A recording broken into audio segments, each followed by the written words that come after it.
जन्म हितरे आम ये मनीष जन्म पाइचे सत किंतु ये मनीष जन्म भितर आम यदि ठाकुर धरी न पारे ठाकुर धरी चली न पारे तेल आम जीवन किसी सार्थकता ना। तो माँ तो सुंदर भाव कहते कि भाव में गोटे नारी तार जीवन को अतिबाहित कर तार घर परिवार को से जान भिड़े से तार से छाँचुण घर बन रहे समस्त कथा बुझिकी से चलो तेणु बड़ माँ भी से सब कथा को सी सही बहकी चली आ प्रत्येक कथा को सी सुचारू में तुले पारे एमती कि देखाई शेष जो माँ तो जन्मावतार तो कहते आड़ मुझे जाऊनी शेष जो परिणत बयस हो प्रति वर्ष से ठाकुर जन्मदिन भी माड़ की आनी ठाकुर पिंधा शेष जो परिणत बयस आसुँच डोली ठाकुर पचार किए आसूँ बड़ प्रकार माँ कहते मैं से विश्व जननी होती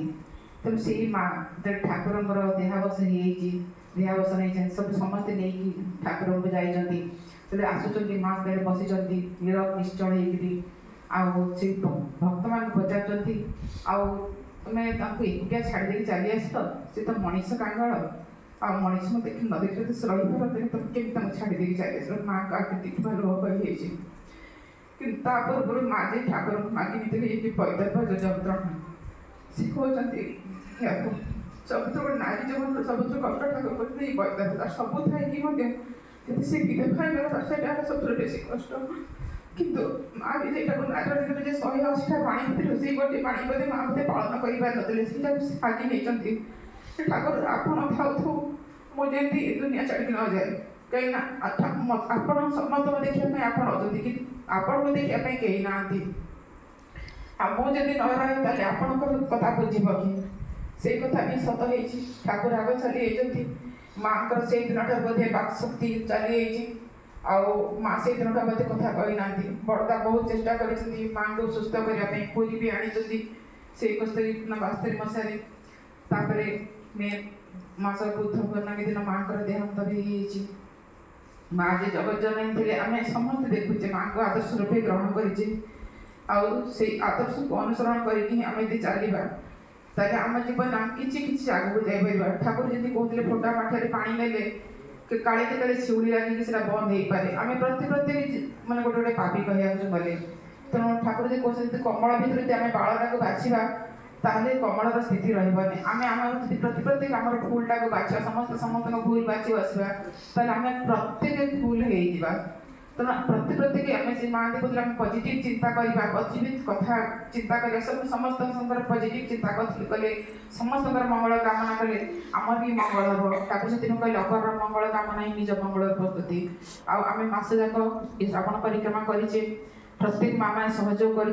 प्रत्येक माँ को सहयोग आज श्रावण परिक्रमा सार्थक हो माँ मैंने बहु परिमाण भी जोग देती आमर ज्योतिर्मयी माँ भी प्रथम श्रेय तो मुझे दिज्व कारण से लिंक तैयारी करते प्रतिदिन मत सका मन पकई माँ टे लिंकटा छाड़ी दिंतु मैंने आज क्या घर भोग अच्छी छाड़ी दिंतु मो कम व्यस्त भितर मोर कम सरले सब कम अच्छी घर पुणी सारापर मुझे छाड़े से सबुदिन मत मन पकई दिखती किए कौ दिन माथ छुणी कर न कर कार ना कटा हो क्या ना जोड़ा हम सबुदिन से सका मत मन पका प्रथम श्रेय जीव तापर श्रेय जीव भावुची ममिता माँ को किए मस जाक माँ ठाकुर बड़गाँ माड़ करके आनती तृतीय श्रेय जीव आम शोभा माँ जी आमर एत परिश्रम करके मातृसम्मान को साफल्य मांडुक आम जो उत्सव आम करते सुंदर भाव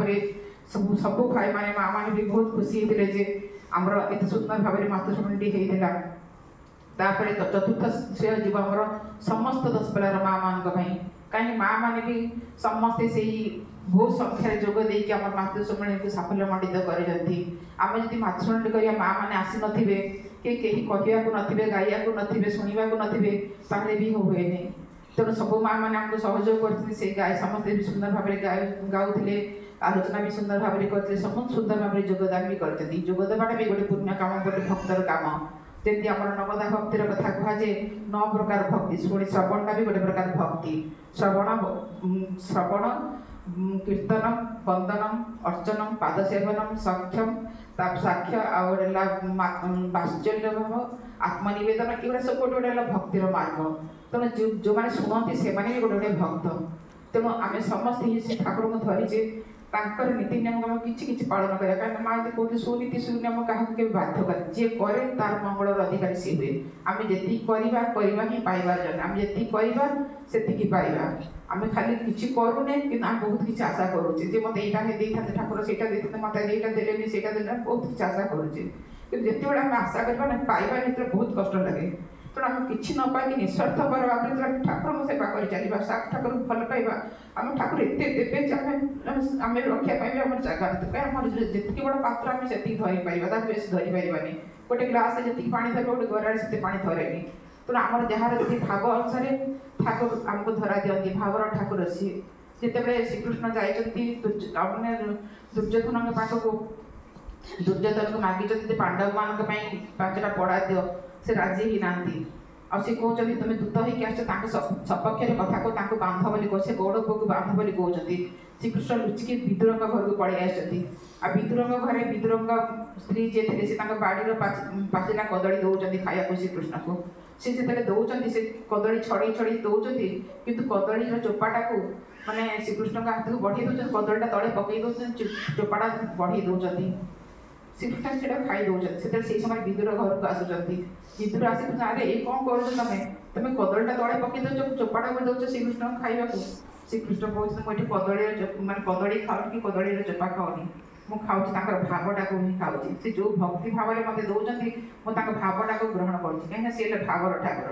ଆମେ ଯେଉଁ ଭାବରେ ତାଙ୍କ ସହିତ ଯୋଗଯୁକ୍ତ ହେବା, ଯେଉଁ ଭାବରେ ତାଙ୍କୁ ଡାକିବା, ସେ ସେଇ ଭାବରେ ହିଁ ଆମ ସହିତ ଯୋଗଯୁକ୍ତ ହେବେ। ଆଉ ସେ ସେଇଭଳି ହିଁ ଆମକୁ ଦେବେ। ଆମେ ସେ ଯାହା ବି ଦେବେ, ଆମେ ଯଦି ଭାବର ସହିତ ଗ୍ରହଣ କରିବା, ଆମେ ବହୁତ କିଛି ଲାଗିବ। ଆମେ ଯଦି ଭାବର ସହିତ ତାଙ୍କୁ ଗ୍ରହଣ ନ କରିବା, ତାହେଲେ ସେ ଯେତେ ଦେଲେ ବି ଆମକୁ ଲାଗିବ ଯେ ଆମର ଅଧା ରହିଗଲା। ତେଣୁ ସମୟ ତ ବହୁତ କମ୍, ଆହୁରି ପୁଣି ଅଛି, ଆମ କୀର୍ତ୍ତନ ଅଛି। ଏତିକି ଭକ୍ତ ସାଙ୍ଗ କରୁଛି, ଶେଷରେ ସମସ୍ତଙ୍କର ଶାନ୍ତି, ସ୍ୱସ୍ତି, ସୁବିଧା ନିରାମୟ ଜୀବନ ପାଇଁ ପ୍ରାର୍ଥନା ଜଣାଉଛି। ସମସ୍ତଙ୍କୁ ଜୟ ଗୁରୁ।